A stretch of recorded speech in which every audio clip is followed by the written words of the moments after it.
नमस्कार, स्वागत है आप सभी का। आप देख रहे हैं अपना प्रदेश उत्तराखंड। मैं हूं आपके साथ आशुतोष चतुर्वेदी। देहरादून के डॉक्टर और पोस्ट मास्टर से 2-2 करोड़ की रंगदारी मांगने के मामले में पुलिस ने 2 बदमाशों को गिरफ्तार किया है और गिरफ्तार आरोपी देहरादून और सहारनपुर के रहने वाले हैं। मामला देहरादून के पटेल नगर और कैंट इलाकों का है। आपको बताएं कि जहां पटेल नगर के रह रहे पोस्ट मास्टर धन प्रकाश और कैंट के रहने वाले डेंटिस्ट नीरज शर्मा से 2-2 करोड़ की रंगदारी मांगी गई थी। पुलिस के मुताबिक बदमाशों ने खुद को भूरा गैंग का सदस्य बताकर रंगदारी की मांग की थी।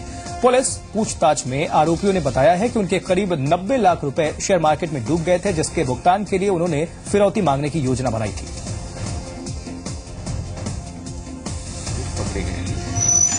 विजय कुमार प्रजापति एंड भूपेंद्र कुमार धर्म प्रकाश हैं, मेहुवाला के रहने वाले पोस्ट मास्टर साहब हैं। उनको इन्होंने फोन कॉल की और 2 करोड़ रुपए की फिरौती मांगी।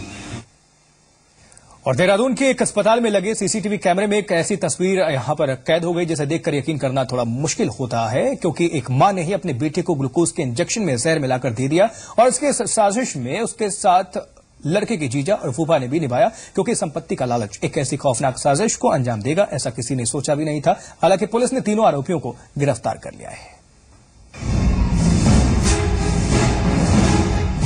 क्या आप यकीन कर सकते हैं कि कोई मां अपने ही जिगर के टुकड़े को जहर देकर मौत की नींद सुला सकती है, वो भी शादी से पहले? आप कहेंगे नहीं, लेकिन देहरादून में सामने आई सीसीटीवी की ये फुटेज ऐसी ही है जो आपके यकीन को हवा में उड़ा देगी।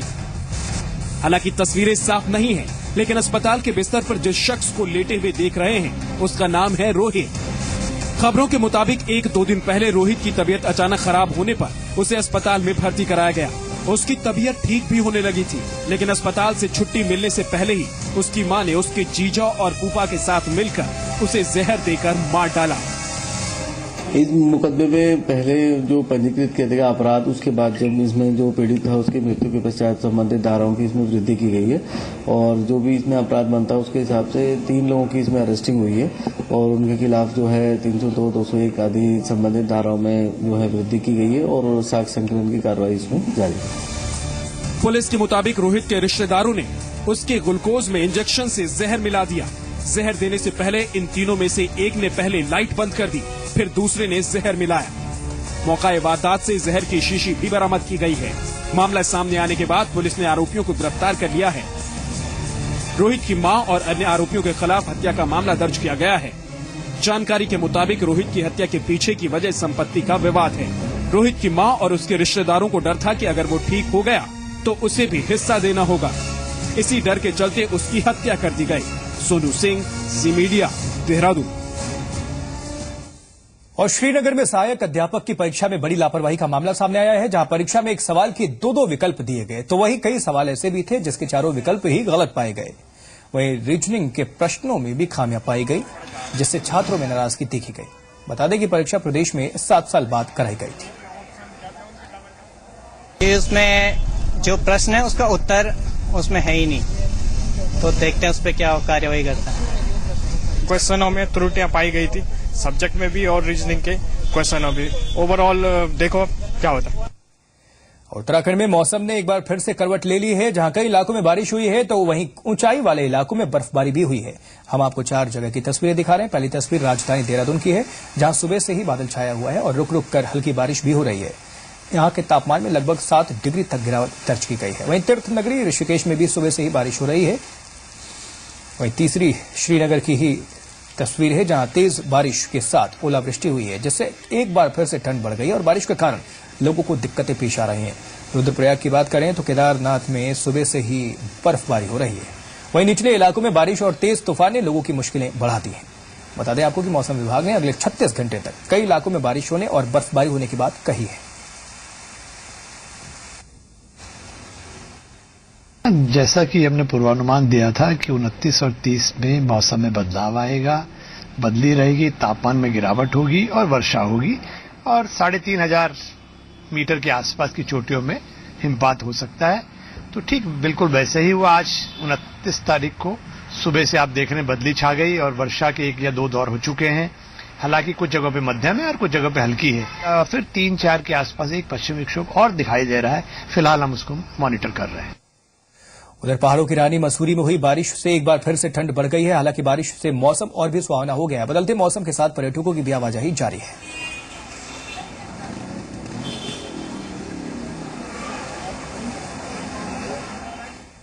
और पिथौरागढ़ में भी सुबह से बादल छाया रहा है और कई इलाकों में रुक रुक कर बारिश जारी है। जिला आपदा अधिकारी के मुताबिक जिले में अलर्ट जारी कर दिया गया है और लोगों को सावधानी बरतने की सलाह दी गई है।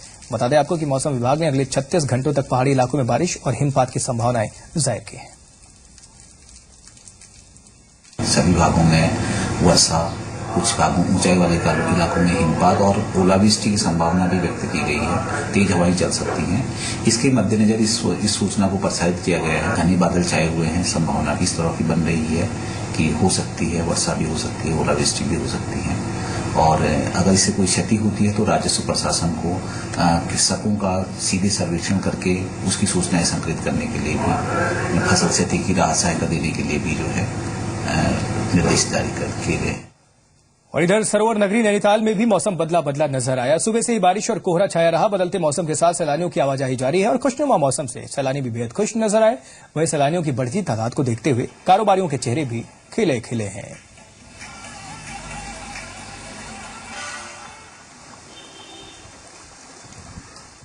बहुत ही अच्छा लग रहा है यहाँ पर आकर। मौसम ने सही करवट ली है। झिमझिम बारिश हो रही है और वाइफ के साथ यहाँ ऐसे मौके में घूमने में बहुत ही अच्छा महसूस हो रहा है। बाकी जगह बहुत अच्छी है यहाँ पे, पर्यावरण और खूबसूरती बहुत ही अच्छी है। नैनीताल का मौसम बहुत अच्छा है, बहुत मजा आ रहा है। सनी भी नहीं है और अभी बारिश हुई थी, बट बहुत अच्छा लग रहा है। मौसम बहुत अच्छा है। हम लोग बहुत मजे कर रहे हैं, अपनी फैमिली के साथ आए हैं। बहुत अच्छा लग रहा है हमें। यहाँ का बहुत ही प्रिटी वेदर है।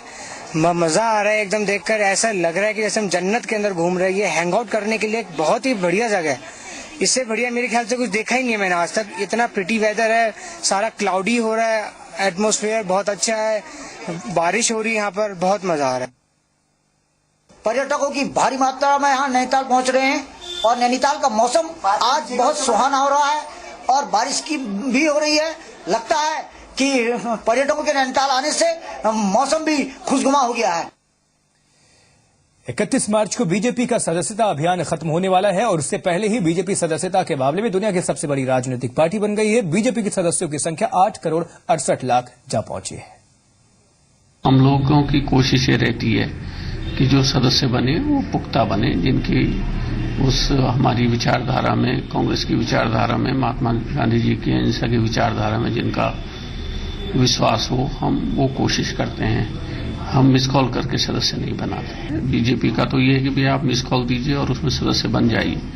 तो उसमें कितनी, मेरे ख्याल से ये अगली बार पता चलेगा जब चुनाव होंगे, क्योंकि असली में आपके कितने सदस्य हैं, सचमुच में आपने कितना जो है लोगों को अपनी तरफ मोड़ने का काम किया, वो चुनाव बताते हैं। उत्तराखंड देवभूमि की जनता निश्चित रूप से कांग्रेस को आशीर्वाद देगी। हर स्मार्टफोन के ऊपर आ रहे अगर फोन एसएमएस का एनालिसिस करें तो उससे साफ पता लग जाएगा कितने बड़े झूठ के ऊपर ये दावा जो है बीजेपी कर रही है। एसएमएस में कांग्रेस के हजारों कार्यकर्ताओं के पास वो एसएमएस है जिसमें उनसे कहा गया कि आप, स्वागत है आपका, क्या भाजपा के सदस्य बन गए। तो फोन बुक से, फोन डायरेक्टरी से आप फोन लेकर के उन्हें भाजपा की पार्टी में एनरोल्ड कर लें और ये मान लें कि हम विश्व की सबसे बड़ी पार्टी होगी, तो इससे बड़ा भद्दा मजाक किसी लोकतंत्र के लिए और एक झूठ का दावा किसी दुनिया के किसी मुल्क के अंदर कोई हो सकता है तो भारत की भाजपा ही कर सकती है।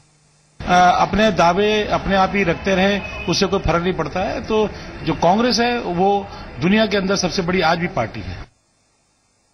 8 करोड़ 70 लाख प्लस आज हमारी मेंबरशिप हो गई है।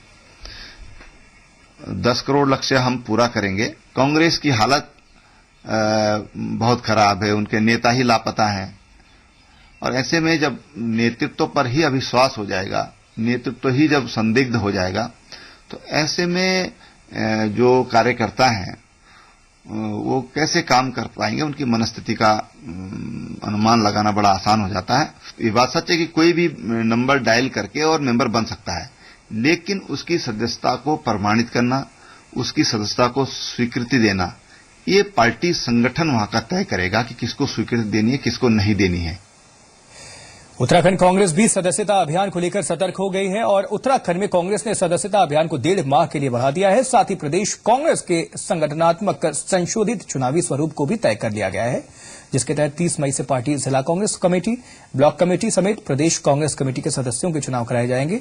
पहले चरण में जिला स्तरीय कमेटी के लिए 30 मई से 14 अगस्त तक का वक्त तय किया गया है, जबकि दूसरे चरण के लिए 20 अगस्त से 31 अगस्त तक का समय निर्धारित किया गया।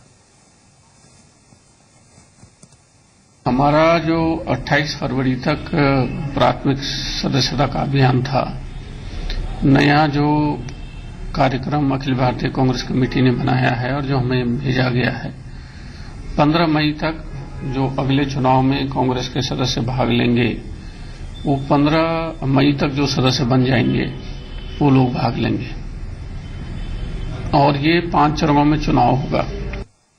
देहरादून के राजपुर क्षेत्र के लोगों ने मोबाइल टावर का विरोध किया है और क्षेत्र में लगाए जा रहे मोबाइल टावर का काम भी रुकवा दिया है। लोगों की माने तो टावर से निकलने वाली रेडिएशन स्वास्थ्य पर बुरा असर डाल रही है, लिहाजा इन मोबाइल टावर को आबादी वाले क्षेत्र से दूर लगाया जाए, जिसके लिए लोगों ने प्रशासन से गुहार लगाई। देखिए जी, हमारी शिकायत ये है, ये एक पब्लिक प्लेस है। पब्लिक प्लेस में इस तरीके की कोई भी हाई रेडिएशन की चीज होनी नहीं चाहिए। पॉइंट 1। पॉइंट 2, जितने भी सक्षम कार्यालय हैं, चाहे जिलाधिकारी हो, चाहे अग्निशमन हो, चाहे और भी कोई जिला प्रशासन, प्रदेश प्रशासन हो, इससे इन्होंने कोई परमिशन ली है। पॉइंट 3 है, रात को जो है, परसों रात को इन्होंने चोरी छिपे यहाँ पे सामान रख दिया और रातों रात ये कर रहे हैं। छत जो है सबकी कॉमन है, यहाँ जितने व्यापारी हैं, जिनकी दुकानें हैं, सबकी ये कॉमन छत है। ना तो इसमें आप कोई कंस्ट्रक्शन कर सकते हो वैसे बिना परमिशन के, ना कुछ कर सकते हो। टावर लगाने के लिए बहुत सारे बाईलॉज हैं, बहुत सारी चीजें हैं, फॉर्मेलिटीज हैं जो पूरी होनी चाहिए। इन्होंने सारे नियमों को ताकत पे रखते हुए यहाँ रातों रात चोरी छिपे काम कराया है।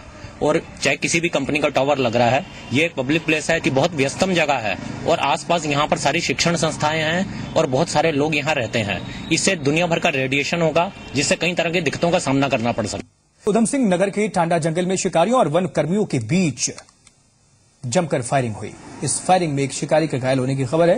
हालांकि फायरिंग के दौरान सभी शिकारी वहां से भागने में कामयाब रहे। वहीं वन कर्मियों को मौके से 2 मरे हुए चीतल मिले हैं और एक बिना नंबर वाली मोटरसाइकिल भी बरामद की गई है। इस मामले में अज्ञात लोगों के खिलाफ रिपोर्ट दर्ज कराई गई है और दोनों चीतलों के शव को पोस्टमार्टम के लिए भेज दिया गया है।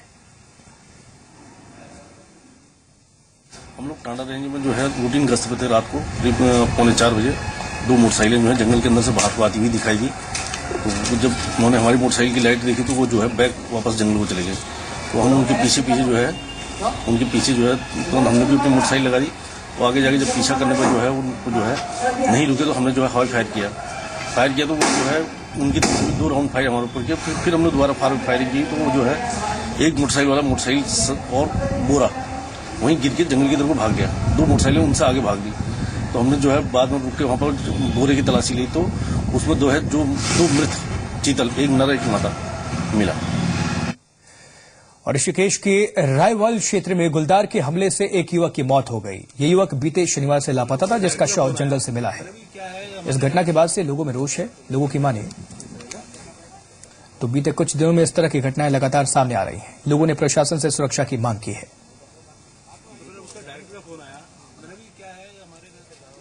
इस क्षेत्र में गुलदार और हाथियों का बहुत ज्यादा आतंक है और मैं ऐसा मान के चलता हूं कि अभी लगातार ये घटनाएं बढ़ी हैं। रायवाला में हमारे एक व्यक्ति को मारा गया गुलदार द्वारा। ऐसी उसके बाद खानगांव में एक लड़की को मारा गया, अभी कुछ दिन पहले की घटना है। और लगातार ये तीसरी घटना मैं समझता हूँ पिछले 1-2 महीने में लगातार तीसरी घटना है। और इस प्रकार की घटनाएं बढ़ना हमारे लिए सबके लिए चिंताजनक है। इस पर कोई विशेष ध्यान नहीं दे रहे हैं। और यदि यही स्थिति रही, कहीं ये स्थिति विस्फोटक न बन जाए कि लगातार यदि ये घटनाएं बढ़ेंगी और मानवीय क्षति होगी तो निश्चित रूप से आक्रोश बढ़ेगा। और उत्तरकाशी के भागीरथी नदी का जलस्तर बढ़ गया है। दरअसल बीते कुछ दिनों से बढ़े तापमान के कारण बर्फ पिघल गई है, जिसकी वजह से भागीरथी नदी का जलस्तर बढ़ा है। हालांकि नदी से जलस्तर बढ़ने से बाढ़ सुरक्षा कार्यों पर खतरा मंडराने लगा है। साथ ही डेढ़सारी गांव को जोड़ने वाली अस्थायी पुलिया भी खतरे में है। उधर आपदा प्रबंधन अधिकारी का कहना है कि नदी के जलस्तर बढ़ने से बाढ़ सुरक्षा कार्यों पर कोई असर नहीं पड़ेगा। MV2 है, उनके बाद में जो ड्यूटी कंट्रोल रूम उसके द्वारा वर्क कराया गया कि विगत 3-4 दिनों से तापमान बढ़ने से जो स्नो मेल्टिंग ज्यादा हो रही है उससे कम से कम 10-12 क्यूमेक पानी बढ़ा है मैक्सिमम, तो जिससे पानी का जो फ्लो थोड़ा बढ़ गया है। और फिलहाल स्थिति ऐसे कोई नहीं। बरसात जैसे गर्मी आती जाएगी तो मेल्टिंग बढ़ते से बाढ़ सुरक्षा कार्य हो गए पूरे, जैसे बाढ़ सुरक्षा कार्य अभी प्रभावनीय फाउंडेशन कार्य लगभग हो चुका है, तो अब टॉप लेवल पर है। इसमें अभी तक कोई ऐसा बाधित होने का कोई आवश्यकता नहीं। और उत्तरकाशी का राजकीय महाविश्वविद्यालय बरकोट का नाम बदल दिया गया है। अब ये कॉलेज चकबंदी प्रणेता राजेंद्र सिंह राजकीय महाविश्वविद्यालय के नाम से जाना जाएगा। कैबिनेट मंत्री हरक सिंह ने कॉलेज में 6 नए विषय शुरू किए जाने की बात कही है। उनके मुताबिक अगले सत्र से इन विषयों के क्लासेस शुरू भी हो जाएंगे। हरक सिंह रावत ने स्वर्गीय राजेंद्र सिंह की पत्नी को सम्मानित भी किया। वहीं कॉलेज के नाम बदले जाने से छात्रों में खुशी है।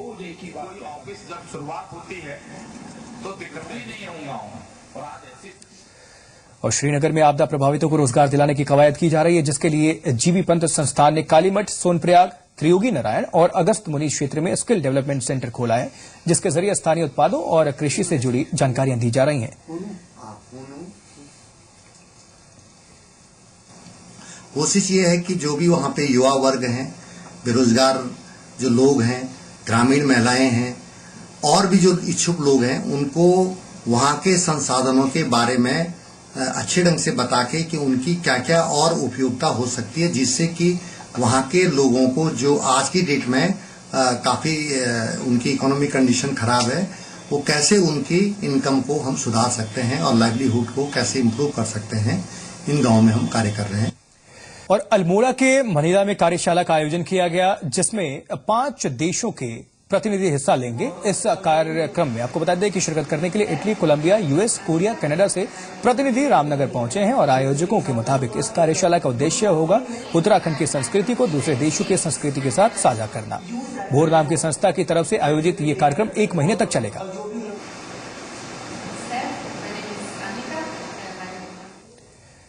और अल्मोड़ा के चितई पंत गांव में गैराड गोलू लोक महोत्सव का आयोजन किया गया, जहां विधानसभा अध्यक्ष गोविंद सिंह कुंजवाल ने शिरकत की। 3 दिनों तक चलने वाले इस महोत्सव में कुमाऊं और गढ़वाल की 12 से ज्यादा टीमें हिस्सा ले रही हैं। वहीं विधानसभा अध्यक्ष ने ऐसे महोत्सव को उत्तराखंड की संस्कृति के संरक्षण के लिए अहम बताया।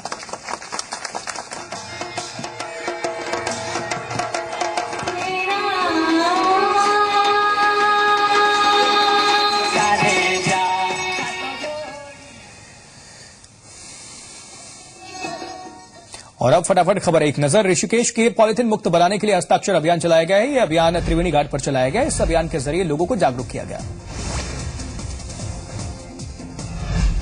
पिथौरागढ़ के पुलिस लाइन में एक कार्यशाला का आयोजन किया गया, जिसमें महिला और बच्चे से जुड़े अपराधों पर चर्चा की गई। अल्मोड़ा में वन पंचायत सम्मेलन का आयोजन किया गया, जहां वन विभाग के अधिकारी और संसदीय सचिव मनोज तिवारी शामिल हुए। काशीपुर में शख्स के शव मिलने से सनसनी है। ढेला नदी पर बने पुल के नीचे से ये शव मिला है। इस बुलेटिन में इतना ही। देखते रहिए जी संगम।